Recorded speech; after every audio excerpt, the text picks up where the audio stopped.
삼성과 SK하이닉스의 독주에 담합 소송 딴지부터 애플의 얄팍한 가격 후려치기까지 잘 나가는 K반도체 발목 잡기가 도를 넘었습니다.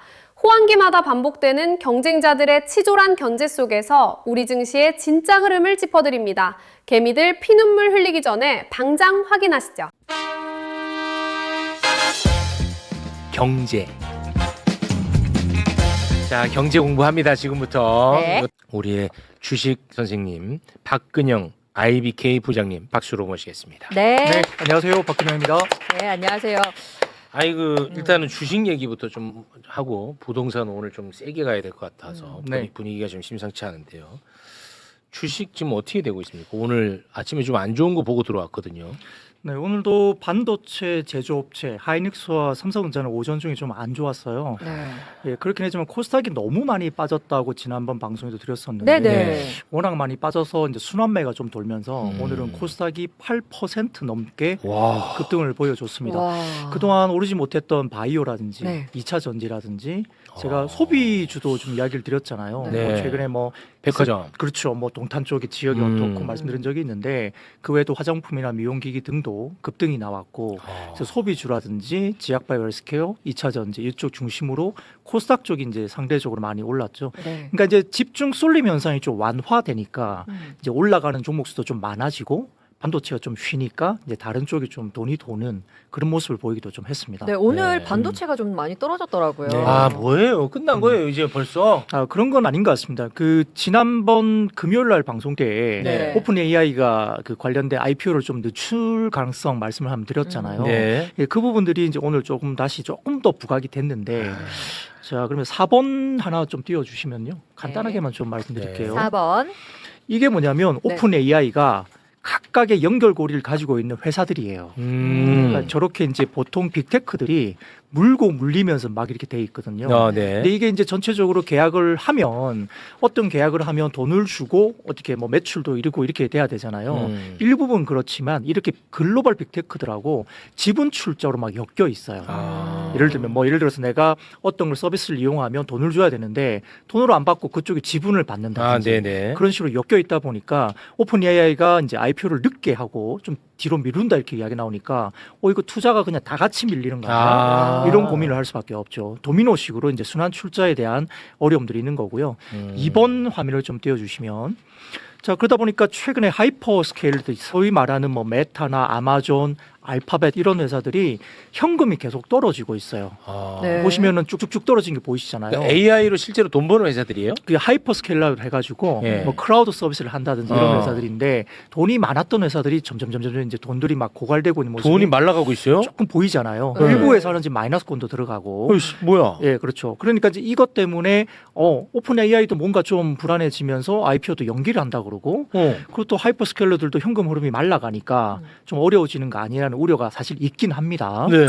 자, 근데 3번 화면을 좀 띄워주시면 불안하게 왜 그래? 자, 근데 이제 그런 부분에서 어때요? 지금 이제 막대 그래프 보시면 현금이 쭉 고갈되다가 마이너스도 보이고 일부 이제 좀 마르는 게 보이잖아요. 네. 근데 그래프가 이제 1, 2년 뒤부터 어떻습니까? 돈이 벌릴 것 같다라고 추정이 좀 나오고 있죠. 저게 지금 네. 30이라는 게 30년도를 말하는 거. 그렇죠. 2030년도. 예. 그러니까 X축이 연도네. 네네네. 네. 그렇죠. 그러니까 25년, 26년 접어드니까 조금 말라가잖아요. 확 떨어지는 모습이 보이죠. 네. 그러니까 지금은 이제 투자 초기니까 돈을 많이 못 벌어도 투자는 해야 된다 생각하고 좀 돈을 계속적으로 이제 쓸 수밖에 없고 일부 회사들은 이제 뭐 채권 시장도 좀 어려워지니까 주식 발행까지 하면서 빅테크들이 이제 돈을 막 끌어당기다 보니 네. 야 이거 이제 진짜로 마이너스 확 이제 떨어지는 거 아니냐 이제부터 그 고민을 하지만 일정 부분 빅테크들이 이제는 27년, 28년 넘어가면 돈을 벌 거다는 추정을 하고 있어요 아직까지는. 자, 그래서 5번을 보시면요. 이제 그런 구조가 나타납니다. 이게 블룸버그 쪽에서 나온 구조인데 이게 검은색 실선이 이제 우리가 투자를 하는 캐펙스 부분에 돈이 들어가는 거고 노란색이 어떻습니까? 점점점 올라가면서 26년 넘어가니까 일정 부분 캐펙스 관련된 비용 대비해서 아직은 미미하지만 이제 치고 올라가는 게 보이잖아요. 노란색이 뭔데요?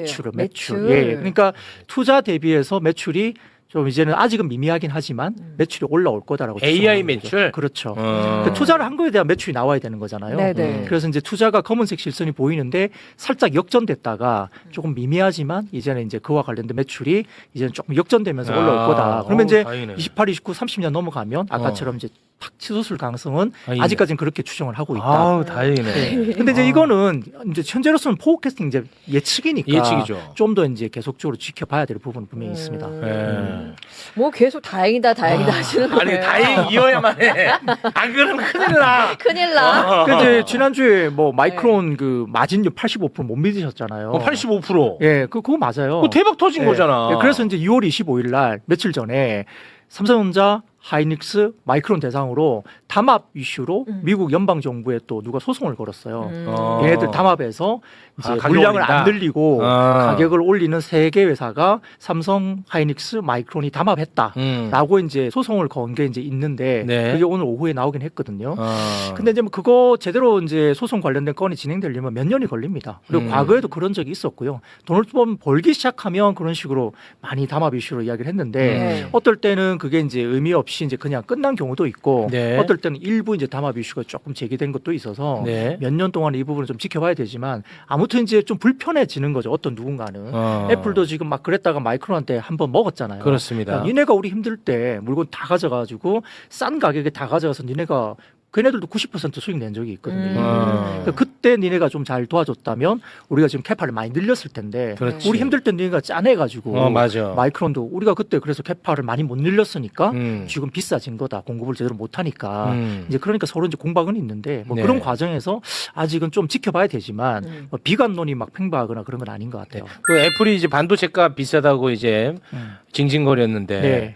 이제 제가 이제 금요일에 이야기 나눌 때는 좀 통쾌하고 그랬거든요. 네네. 근데 또 곰곰이 생각해 보니까 이러다가 또 애플이 싼 거 중국 거 갖다 쓰면 이거 끝장나는데 하는 생각도 들더라고요. 네, 그렇지 않아도 주말 사이에 CXMT라는 그 중국 업체의 메모리를 좀 쓰면 안 되냐라고 미국 쪽에 로비를 했다는 이야기가 나왔어요. 네. 근데 중국이 미국한테 아니죠. 애플이. 애플이 예, 미국 쪽에 예. 중국 좀 풀어줘라. 네, 내가 이제 너무 비싸서 죽을 것 같으니까 야, 나 중국 제품 좀 쓸게. 이렇게 이제 미국 정부에다가 로비를 했다는 이야기가 좀 나오고 있는데 네. 그거 악재네. 근데 그거는 너무 악재로 생각할 필요는 없어요. 첫 번째, CXMT라는 회사는 물론 잘하는 회사입니다. 근데 중국 정부가 80% 이상은 반도체는 자국에 중국 내에서 조달을 해라라고 중국 업체들에게 이야기를 했거든요. 그러니까 소위 말하면 중국 내에 있는 뭐 샤오미, 오포, 뭐 비포 이런 그 중국 내에 메모리를 쓰는 스마트폰 회사들이 있잖아요. 네. 그 회사들이 중국 정부의 지시에 의해서 중국 제품을 80% 이상 이제 가져와야 돼요. 근데 CXMT가 이제 이런 어떤 규모가 있을 거잖아요. 네. 그 규모를 따져 보니까 중국 업체 주기도 바쁜 거예요 지금. 애플한테 갖다 줄 물건이 일단은 별로 없다. 없어. 예, 아유, 그리고 다행이다. 거기도 이제 막 증설을 막 빨리 할 수가 없는 거고. 아유. 그 두 번째는 그것도 그거지만 가격이 그렇게 걔네들도 싸지 않다. 싸지 않아요? 예, 생각보다. 예. 가격이 올라 있어요. 다행이다. 예, 그러니까 물건 줄 것도 없는데 애플 물건까지 감당을 하면 그 업체들이 굳이 싸게 줄 이유도 애플에게 없고. 싸게 줄 이유도 없고 물건도 없는 데다가 다행이다. 그러니까 한국이나 마이크론이 가지고 있는 물건 대비로도 그렇게 별로 안 싸서 애플이 그렇게 이야기하는 것에 대해서는 크게 영향이 없을 가능성이 높다라고 이제 현재에서는 분석이 되고 있기 때문에 네. 악재는 아닌 것 같고요. 네. 애플 입장에서는 자기네들이 이제 어떤 그런 전제 조건을 가지고 그렇게 어나운스를 한번 해야만이 좀 면피할 수 있죠. 가격 올라도 이렇게까지 했는데도 올랐어. 그런 이야기를 할 수 있지 않습니까? 지들 그 비싸게 팔아먹기 위한 빌드업 과정으로 볼 수 뭐 있겠군요. 그럴 수도 있고 어쨌든 불편한 것도 맞고. 그것도 맞기도 예전에는 하고. 본인들이 가보부 갑이었는데 그렇지. 지금 깎아달라고 하니까 택도 없어 가져가 이러니까 불편한 거죠. 그러니까 이제 징징징 되는 거예요. 그러면서 이제 자기네 어떤 뭐 압력 행사를 하고 있는데 네. 예, 지금 현재 분위기는 녹록치 않다 생각보다. 알겠습니다. 그 뭐 삼성, 하이닉스 실적이 앞으로도 계속 높을 거라는 것에 대해서는 크게 이견은 없잖아요. 맞죠? 2분기 실적만 놓고 보면요. 예. 네. 아마 삼성전자는 아마 이번에 상여금 이슈가 좀 이렇게 분석이 되면서 그게 반영이 되니까 시장 추정보다는 조금 낮을 거라고는 추정은 돼요. 근데 그게 일회성 일부 비용이잖아요. 그러니까 다 알고 있는 거고. 그러니까 네. 그게 이제 악재가 될 것 같지는 않고. 이미 다 알고 있고. 네, 하이닉스 같은 경우는 지금 해외 쪽에 ADR 상장을 하잖아요. 그러니까 여의도에서 무슨 말이냐 하면 ADR 상장을 하면 그 ADR을 외국인들이 막 살 거 아닙니까? 네. 현지 외국인들이. 네. 그 현지 외국인들은 이렇게 인센티브를 그렇게 마구잡이로 막 못 주게 아. 이제 외국인 투자자들은 그럴 가능성이 되게 압박을 많이 가할 것이다. 그러니까 하이닉스는 좀 괜찮지 않을까? 뭐 그런 생각도 좀 가지고 있고 그래서 전체적으로 투탑 정도는 경우는 그렇게 크게 문제가 없고 그러면은 네. 주식이 지금 떨어지고 있잖아요. 네네. 왜 떨어지는 거예요? 반도체. 일단 많이 올랐고 아까 많이 말씀드린 올랐고. 대로 그리고 아까 말씀드렸던 오픈 AI 이제 IPO 좀 밀리는 것도 좀 그랬고 우리가 먼저 금요일날 먼저 빠지고 미국이 금요일날 뭐 주말 사이에 빠지긴 했지만 그래도 그 여파가 조금 남았던 건데 근데 오늘 오후에 이제 이 호남권에 이제 1,000조 투자가 들어가면서 800조 원 정도로 4개의 팹을 추가로 짓는다 이야기가 나오면서 아, 오늘 발표됐어요? 발표됐습니다. 아, 네. 네. 그러니까 새롭게 4개를 더 짓는데 네. 5년 안에 이제 전체적인 물량을 2배 정도 늘리겠다라고 발표는 됐어요. 네. 그러면서 아침에 많이 빠졌던 하이닉스도 장중에 잠깐 플러스가 나기도 했고 아. 삼성도 이제 좀 따라잡는 모습도 보이긴 했는데 네. 삼성은 아까 말씀드렸지만 2분기 실적이 이제 어떤 인센티브 때문에 조금 적게 나올 거야라고 이야기를 하니까 이제 이 회복이 조금 더뎠고요. 네. 하이닉스는 장중에 플러스까지 나오다가 이제 지금 시간에서는 한 1%대 조금 밀리긴 했지만 장중에 엄청 밀렸었거든요. 아. 그러다가 지금 코스피 지수가 8,100포인트까지 밀렸다가 와. 8,400 언저리까지 땡겼으니까 저점 대비 한 300포인트 정도 땡긴 거예요. 그러니까 네. 힘이 아예 없는 건 아닙니다. 그러면서도 삼성전자 하이닉스가 이제 많이 줄였잖아요. 낙폭을. 그러면 옛날에는 코스닥을 막 팔고 막 넘어가기 바빴거든요. 네네. 근데 오늘은 희한하게도 코스닥이 힘이 굉장히 좋았습니다. 끝까지 이제 뭐 2차 전지, 제약바이오 헬스케어, 뭐 그다음에 소비재들이 안 빠지고 버텨준 게 좀 의미가 있다고 볼 수도 네. 있습니다. 제가 이제 워낙 이제 불안해가지고 이것저것 이렇게 좀 찾아봤는데 네. 삼성이랑 SK 하이닉스 실적은 뭐 계속 오른다. 아 그렇다고 해서 주가가 계속 오르기는 쉽지 않다. 왜냐 돈이라는 건 한정이 있으니까 수급에 대한 부분을 약간 좀 부정적으로 얘기하시는 분들이 좀 존재하던데 그건 어떻게 네. 보세요? 결국 이제 레버리지라는 상품이 나오면서 이제 굉장히 좀 왜곡된 건 맞아요. 뭐 한 배짜리가 아니라 2배짜리 넣고 3배짜리 넣다 보니까 그런 것들이 이제 수급이 막 그쪽 집중되고요.